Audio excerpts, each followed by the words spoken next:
Assalamualaikum warahmatullahi wabarakatuh.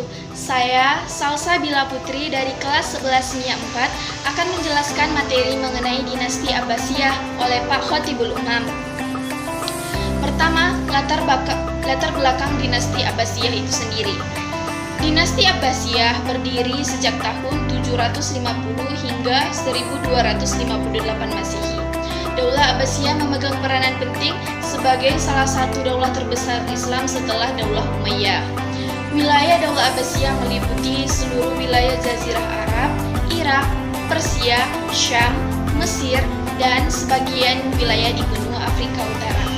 Kebangkitan wilayah Daulah Abbasiyah ini dimulai dengan gerakan-gerakan perlawanan terhadap kekuasaan Daulah Umayyah di Andalusia pada masa Khalifah Hisham bin Abdul Malik.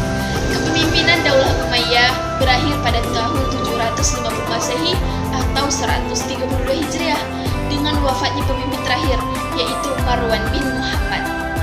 Dan dengan demikian, secara de facto berdirilah kekuasaan dinasti Abbasiyah yang didirikan oleh Abu Abbas As-Saffah yang dibantu oleh rekan-rekannya seperti Abu Muslim Al-Khurasani, Abu Ja'far Al-Mansur, yang dimana kota Baghdad sebagai pusat pemerintahannya.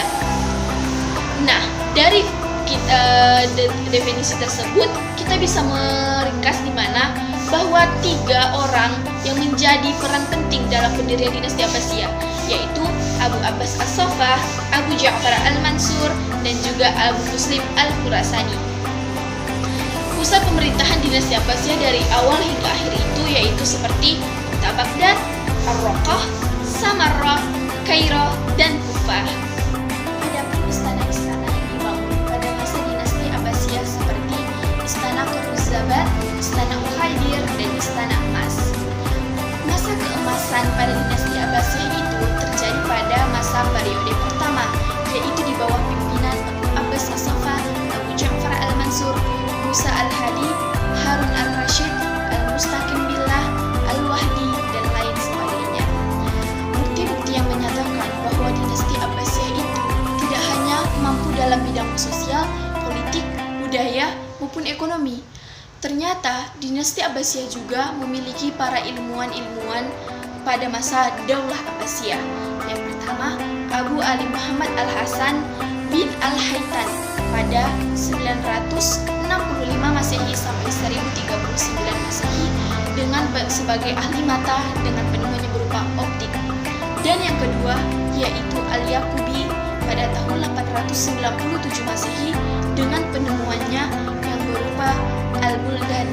Dan yang ketiga Al-Khawarizmi, yaitu dengan penemuannya yang berjudul Al-Jabar wal Al-Mukabalah, yaitu penemuannya yang berisi tentang Al-Jabar dan juga Logaritma.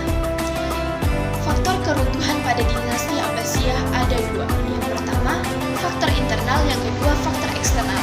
Faktor internal keruntuhan pada dinasti Abbasiyah adalah yaitu kemewahan yang tidak bisa dikendalikan di kalangan penguasa dan juga persaingan yang ketat antar bangsa, perosotan ekonomi, dan juga konflik pada agama.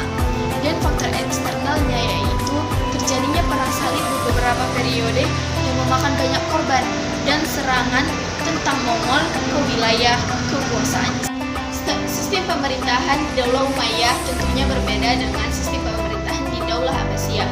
Sistem pemerintahan Daulah Umayyah yaitu bersifat keturunan, sementara sistem pemerintahan Daulah Abbasiyah itu bersifat Golden Age, yaitu masa keemasan Islam. Pada masa itu pemerintah umat Islam memperoleh masa kejayaan yang gemilang. Sarana-sarana pendidikan yang digunakan pada masa dinasti Abbasiyah itu seperti kitab, masjid, halaqah, masjid mudanasah dengan sarana yang berupa Baitul Hikmah, Madrasah Nidamu.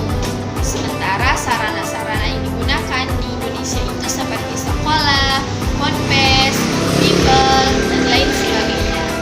Dinamika ilmu pengetahuan pada masa dinasti Abbasiyah yang pertama filsafat, yaitu ilmu yang mempelajari mengenai pengetahuan, pengertian akal budi, dan segala hakikat yang ada. Yang kedua kedokteran, ilmu yang membahas mengenai kesehatan. Yang ketiga farmasi, ilmu yang membahas mengenai resep maupun obat-obatan. Yang keempat astronomi, ilmu yang membahas mengenai bumi bulan dan benda-benda langit. Yang kelima, matematika, yaitu ilmu yang mempelajari mengenai prinsip-prinsip dasar menghitung.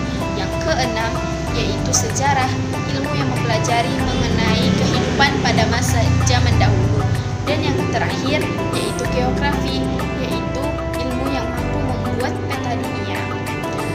Pada masa dinasti Abbasiyah, dilakukan penerjemahan, yaitu literatur asing, di mana manfaat dari literatur asing ini sangatlah banyak dan juga sangat bermanfaat karena orang-orang pada masa itu mampu berbahasa dan mempermudah dalam memahami bahasa-bahasa asing pada masa itu.